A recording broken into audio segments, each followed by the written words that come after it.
মানুষ প্রতিনিয়ত আমাদেরকে কিভাবে ঠকায় দেখো। আমি একটা হলুদ জবার গাছ কিনেছিলাম এই 120-30 টাকা দিয়ে।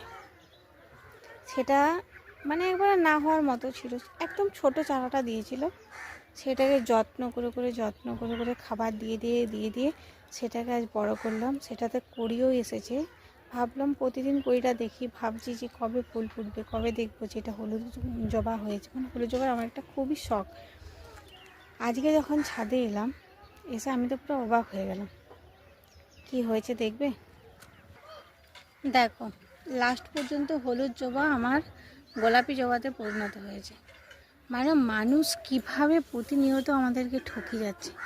এই যে এই চারাটা নীল জবা বলে কিনেছিলাম, 150 টাকা নিয়েছিল, 150 টাকা। আর এটা 110-20 টাকার মতো নিয়েছিল। এই যে এটা আমার খুব শখ ছিল যে আমি যখন ছাদ করব আমার ছাদে একটা হলুদ জবা একটা নীল জবা থাকবে। বলো না, কপাল খারাপ হলে যা হয়।